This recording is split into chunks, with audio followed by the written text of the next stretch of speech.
I'm Anthony Flint. I'm a fellow and director of public affairs here at the Lincoln Institute. And I'm joined by Greg Ingram, our president, and Armando Carbonell, who is senior fellow and chairman of the Department of Planning and Urban Form, which has long been interested in regional planning and civic engagement across jurisdictional boundaries and among multiple stakeholders.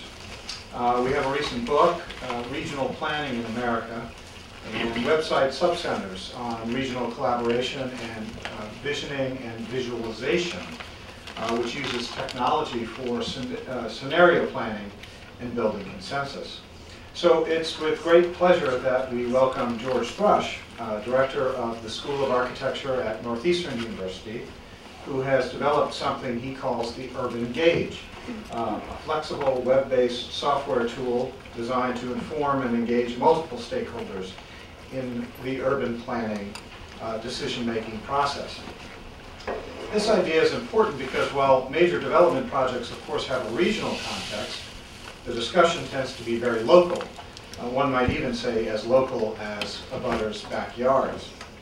I've known George for many years, and during my time as a journalist recall being impressed with his dedication to the idea of the urban ring, circumferential transit corridor around Boston that would connect the spokes of the hub for better access to job centers from existing housing.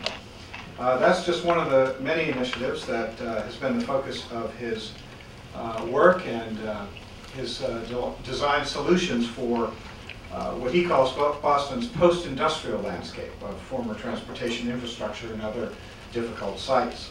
His research practice, writing, and teaching all revolve around contemporary urban issues in architecture and the connections among transportation, urban design, and civic image in an increasingly privatized economic arena. He was one of 3 recipients nationwide of the 1996 AIA Young Architect Citation. His degrees are from the University of Tennessee and Harvard University's Graduate School of Design. And in addition to running the architecture school with its laudable emphasis on practice, he does something very special in my view, and that is he writes a blog for Boston Magazine. He'll speak for the customary 50 minutes and then take questions and discussion moderated by Armando Carbonell. So ladies and gentlemen, please welcome George Thrush. Thank you, Anthony, very much, and thank you all for coming. This is really a great opportunity for me, and I really appreciate being invited to join your lunchtime series. As Anthony suggested, I have been interested in urban design for a long time, and because I grew up in Chicago, I didn't understand that there was such a difference between urban design as practiced by cities and urban design as practiced by regions until I moved here. And then I realized that the term that you hear most in Massachusetts is about the 300 and some odd cities and towns, not about any one sort of regional strategy.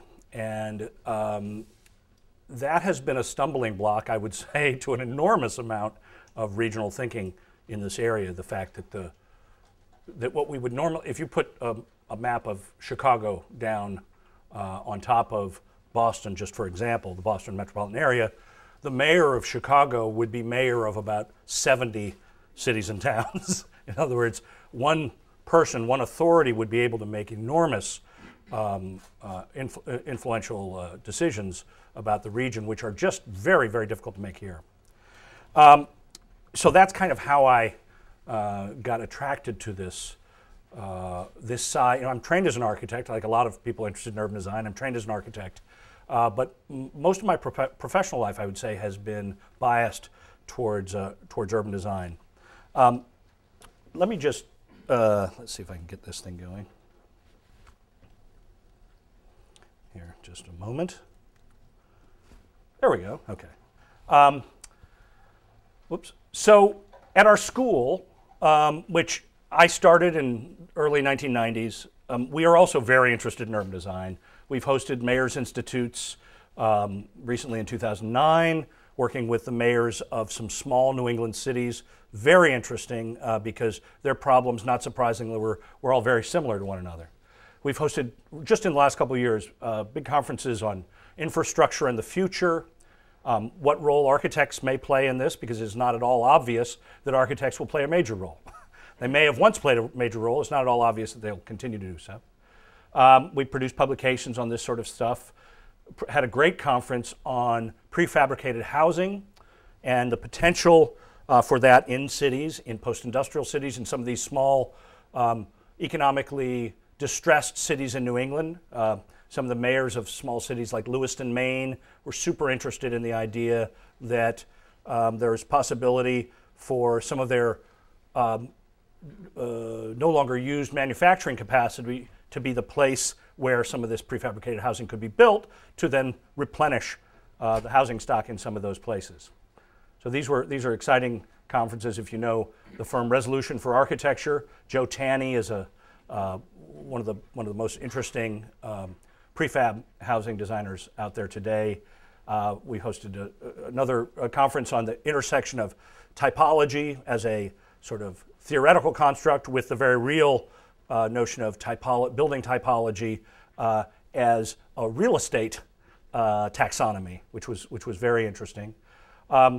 Armando and Anthony and perhaps others in this room were involved in a conference we held at the Colonnade Hotel just this past spring called, ominously, The Process. And the process was entirely about the public review process as it has evolved since the 1960s to be perhaps the most prescriptive element of the building and design process that exists today. And this is the sort of thing that we look at our school, which if you've seen the research topics at other architecture schools, you'll note this is not exactly typical.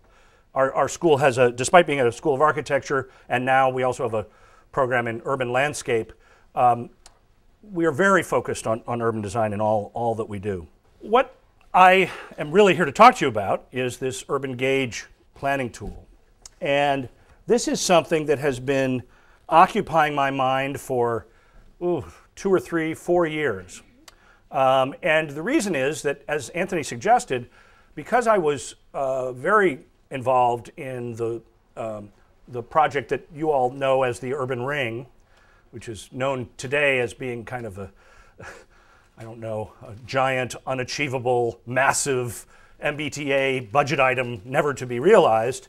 But it really is I would say, a construct that could involve transportation, but could also involve a lot of other things. One of my upcoming blog posts is about comparing the prospect of the High Line in New York as perhaps a model of success for the urban ring in Boston. That is, it is a way of adaptively reusing underutilized aging transportation infrastructure to greater civic benefit.